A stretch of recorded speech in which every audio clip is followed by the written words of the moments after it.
Amanda é jornalista formada pela Universidade Federal de Santa Catarina, UFSC, é mestre e doutora também pela UFSC, sendo doutorada pelo Programa de Pós-Graduação em Jornalismo, PPG-UFSC, e pós-doutora pela Escola de Comunicação e Artes da Universidade de São Paulo, a ECA-USP. É servidora da UFSC e trabalha na Agência de Comunicação da Universidade, a AGECOM.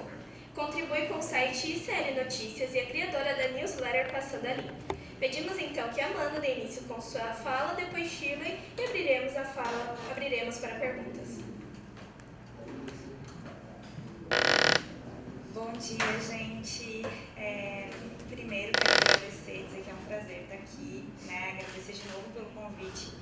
Eu fiquei muito feliz e emocionada, né, com a oportunidade, embora seja um assunto tão dramático e duro para a nossa carreira, estar aqui como estudante de jornalismo da UFSC é parte da minha história, porque eu sou egressa da faculdade, né? Fui aluna do professor Locatelli na graduação e depois no doutorado, também nos encontramos em sala de aula.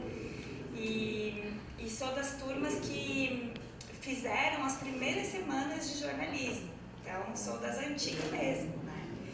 E eu até postei no Twitter e comentei com as meninas logo que eu cheguei, que naquela época, né, lá em 2002, 2003, eu não tenho a referência exata do ano, assim, mas naquela época, a Semana do Jornalismo era um grande evento com grandes repórteres e profissionais da área.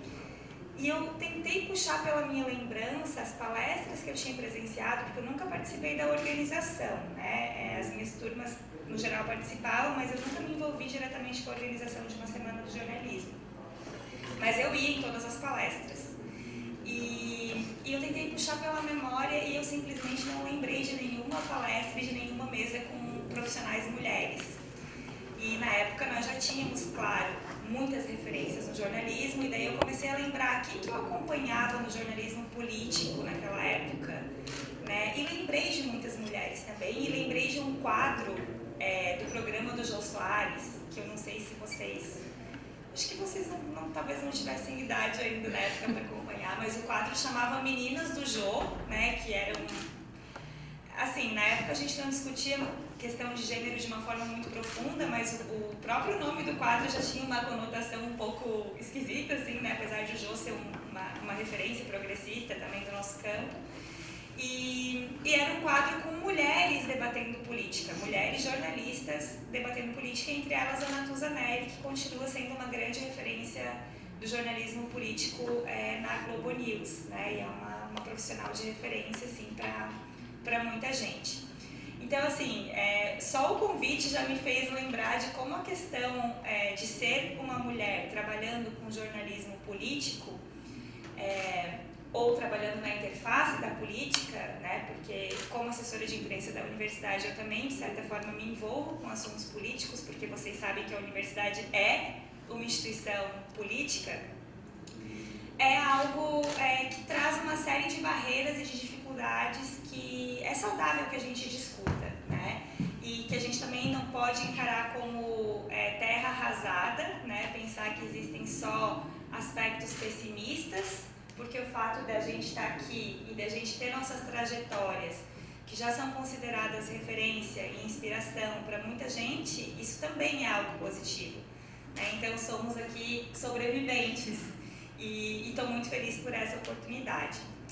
Bom, gente, mas entrando no tema da mesa, né, eu vim aqui para falar sobre assédio judicial e não foi por acaso, né? Eu não sei quem acompanha ou tem acompanhado diretamente essas discussões sobre assédio judicial contra jornalistas no Brasil.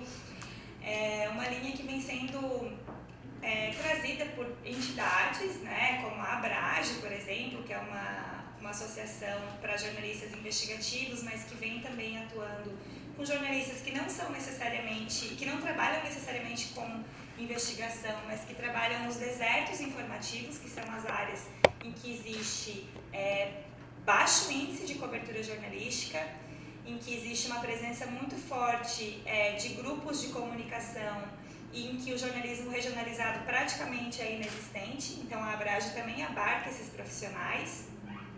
E algumas organizações internacionais também têm trazido esse assunto com bastante vigor e penetrado inclusive no Brasil, como é o caso de uma das instituições que me apoia nos processos que eu sofro, eu vou falar deles daqui a pouco, que é a Media Defense, que é uma ONG britânica que trabalha protegendo jornalistas pelo mundo.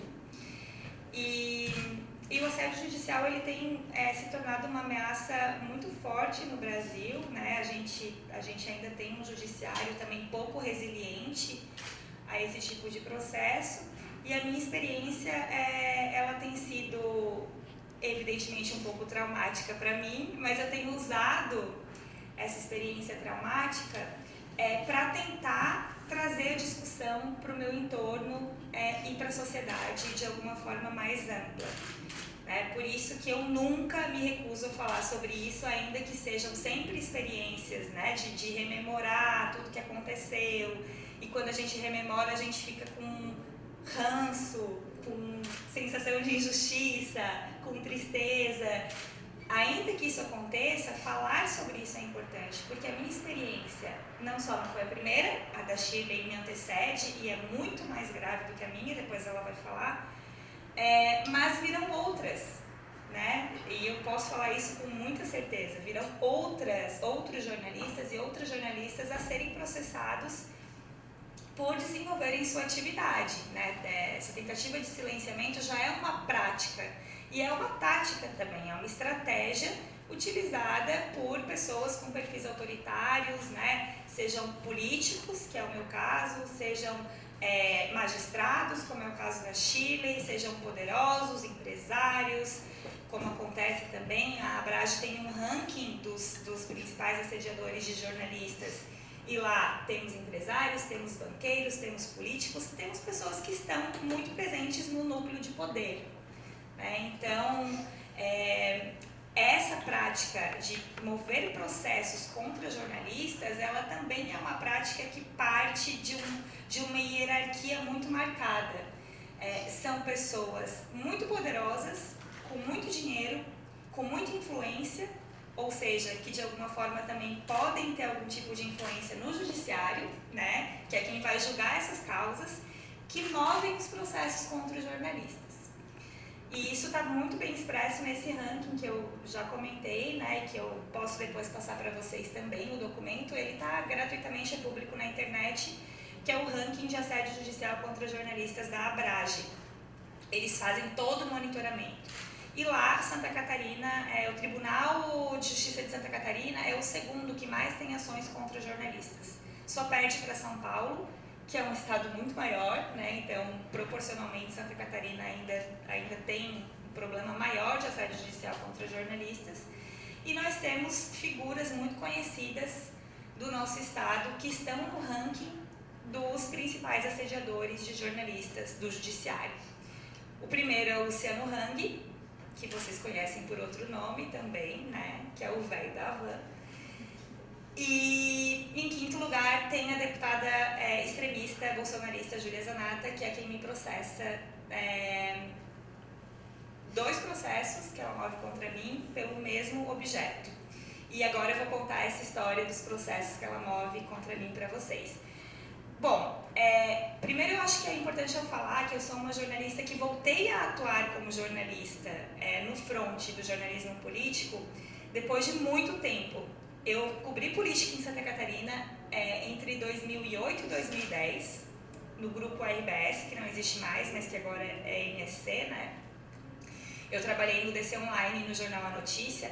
No Jornal A Notícia eu fui da editoria de política, então eu tinha essa experiência na cobertura, né? Mas eu era uma jornalista foca praticamente, eu tinha, sei lá, 5 anos de formada e logo eu saí para uma carreira acadêmica, né? Eu fiz mestrado, eu fui dar aula, eu fiquei 10 anos lecionando no IEUSC, lá em Joinville.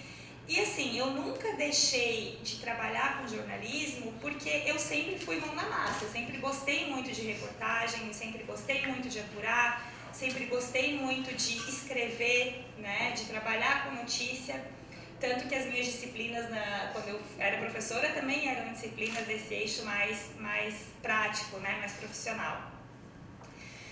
E quando eu peço demissão do IELUS, que eu volto a trabalhar como jornalista na universidade, então como assessora de imprensa, né?